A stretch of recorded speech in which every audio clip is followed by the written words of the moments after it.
En esta ocasión analizaremos el balanceo de ecuaciones químicas. Comencemos. El principio básico que debemos cumplir en todo proceso químico es la ley de la conservación de la masa. Recordemos que esta ley nos indica que en un proceso químico la materia no se crea ni se destruye, solamente se puede transformar. Esto quiere decir que si tenemos un proceso donde tenemos reactivos que se transforman en productos, entonces debe existir un número igual de átomos de cada elemento, tanto en los reactivos como en los productos.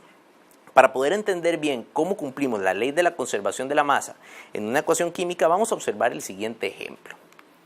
Estudiemos la reacción que ocurre entre el hidrógeno molecular gaseoso, el oxígeno molecular gaseoso para formar agua. Podemos darle una interpretación molecular a lo que está ocurriendo en esta reacción química. Según las moléculas y las fórmulas químicas de estos compuestos, tenemos una molécula de hidrógeno formada por dos átomos de hidrógeno que están representados en color amarillo en la reacción. Y tenemos también una molécula de oxígeno con dos átomos de oxígeno que están representados en color azul en la reacción química. En este caso vemos que la reacción entre estos dos compuestos nos va a dar una molécula de agua, donde tenemos al átomo de oxígeno representado en color azul y a los átomos de hidrógeno representados en color amarillo. Ahora, si ponemos atención, nos vamos a dar cuenta de que esta reacción química no está cumpliendo la ley de la conservación de la masa, debido a que tenemos dos átomos de oxígeno en los reactivos y solamente un átomo de oxígeno en los productos. Esto quiere decir que este proceso no puede existir así como lo estamos escribiendo en la naturaleza. Tenemos que hacer algo más para asegurarnos de que cumpla con la ley de la conservación de la masa. Observemos lo que pasa ahora si yo considero que en esta reacción están involucradas dos moléculas de hidrógeno. Esto me permitiría formar dos moléculas de agua. Observemos que en este caso, en los reactivos tengo 4 átomos de hidrógeno totales, mientras que en los productos también tengo 4 átomos de hidrógeno en total. Y en el caso del oxígeno, tenemos en los reactivos 2 átomos de oxígeno y en los productos también tenemos 2 átomos de oxígeno. Esto quiere decir que si tomamos en cuenta la presencia de una segunda molécula de hidrógeno, vamos a poder realizar un proceso o una reacción química que sí siga la ley de la conservación de la masa. Esto quiere decir que la manera correcta de referirnos a esta reacción es decir que 2 moléculas de hidrógeno van a reaccionar con una molécula de oxígeno para formar 2 moléculas de agua. Y recordemos que estos números enteros que acabamos de agregar enfrente de las fórmulas químicas son lo que llamamos coeficientes estequiométricos. Y en este caso me están indicando cuántas moléculas o cuántos átomos de cada una de las sustancias están involucradas en este proceso. Y el procedimiento que acabamos de hacer, donde agregamos los coeficientes estequiométricos a la fórmula de la ecuación química, es lo que conocemos como un balanceo de ecuaciones. Es ese proceso donde vamos a agregar coeficientes estequiométricos antes de las fórmulas químicas, ya sea en los productos o en los reactivos, con el fin de poder balancear los elementos que tenemos de por medio y hacer que estos cumplan la ley de la conservación de la masa.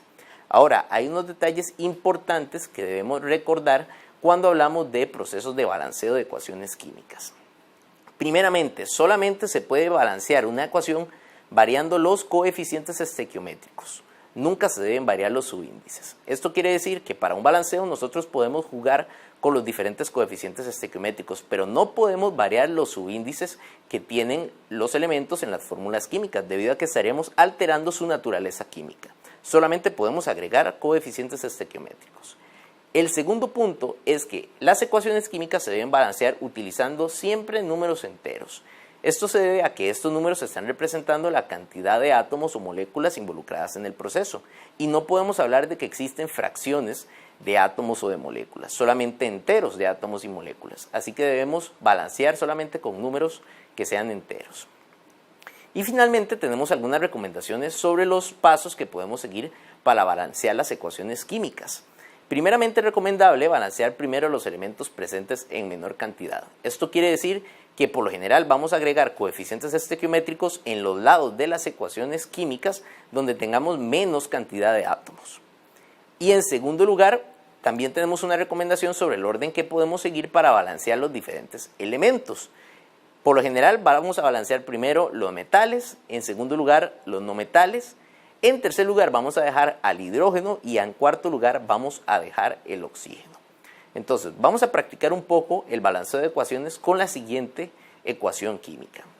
Aquí tenemos una reacción de combustión entre metano y oxígeno para producir dióxido de carbono y agua.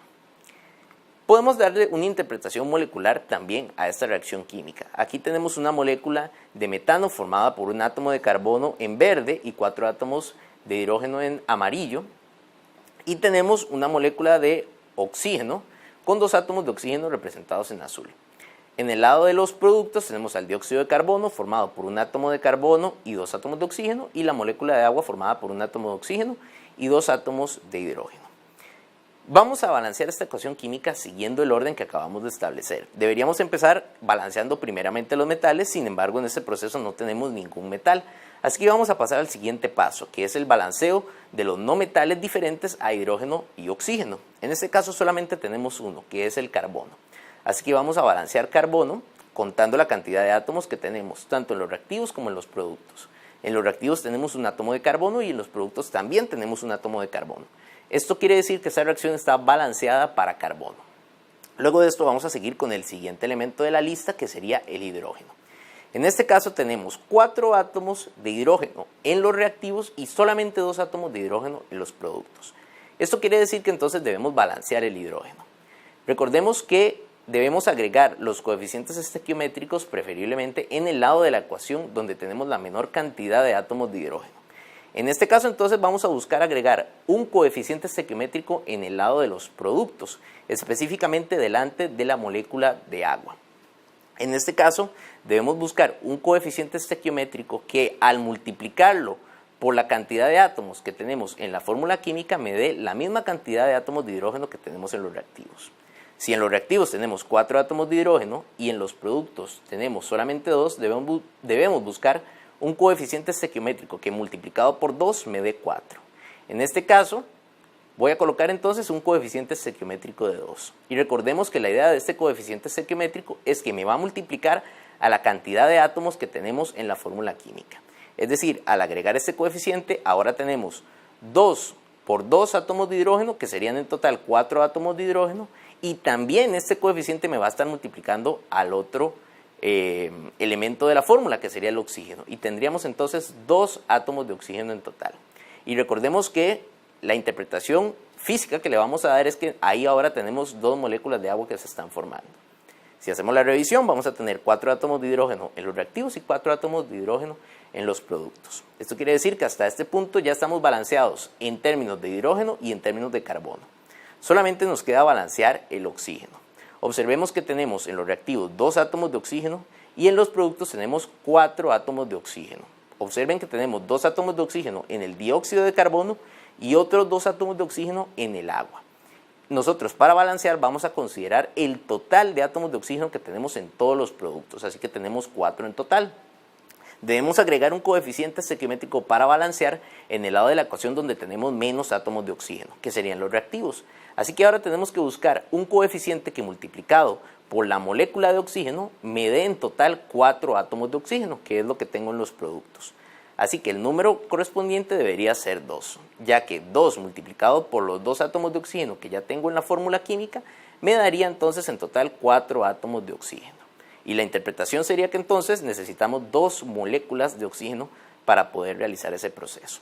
Y así entonces, agregando estos 2 coeficientes estequiométricos, lograríamos balancear la ecuación química de combustión del metano. Importante que recordemos aquí que cada coeficiente estequiométrico que yo estoy agregando va a multiplicar a todos los elementos que se encuentran en la fórmula química. Y también es importante que rescatemos que si la fórmula química no tiene ningún coeficiente estequiométrico adelante, vamos a tomar como interpretación de que tiene un coeficiente estequiométrico de 1. Observemos ahora el siguiente ejemplo, pero ahora vamos a analizarlo sin la interpretación molecular, para que vayamos acostumbrándonos a balancear las ecuaciones químicas solamente con la ecuación. En este caso vamos a empezar balanceando el hierro, que es el primer elemento metálico que tenemos en la fórmula. Tenemos un átomo de hierro en los reactivos y tenemos 2 átomos de hierro en los productos. En este caso entonces deberíamos agregar un coeficiente estequiométrico en el lado de los reactivos, donde tenemos menos átomos de hierro. Y para tener 2 átomos de hierro en los reactivos, deberíamos entonces agregar un coeficiente estequiométrico de 2 enfrente del hierro. Con esto entonces ya balanceamos hierro en los reactivos y productos. En el siguiente caso tenemos ahora el oxígeno.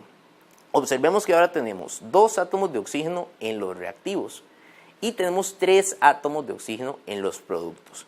En este caso nos topamos con un detalle interesante, ya que no tenemos ningún número que nos sirva como factor común para multiplicar en ninguno de los dos lados y tener el mismo resultado. Es decir, con un solo coeficiente estequiométrico no vamos a poder balancear esta ecuación.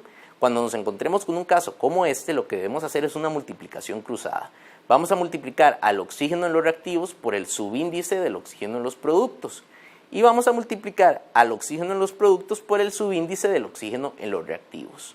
Si hacemos esta multiplicación, tendríamos en total 3 por 2, 6 átomos de oxígeno en los reactivos y 2 por 3, 6 átomos de oxígeno en los productos. Eso sí, el detalle que tenemos que observar es que cuando nosotros agregamos el coeficiente de 2 en los productos, no solo me está multiplicando el oxígeno, sino que también me está multiplicando el hierro. Es decir, mientras estaba tratando de balancear el oxígeno, desbalanceé a mis átomos de hierro. Entonces, debo volver al principio y volver a balancear el hierro. En este caso, ahora en los productos tenemos 4 átomos de hierro. Así que para balancear en los reactivos debería cambiar este coeficiente estequiométrico de 2 por un coeficiente estequiométrico de 4. Y con esto lograríamos ahora sí tener la ecuación balanceada.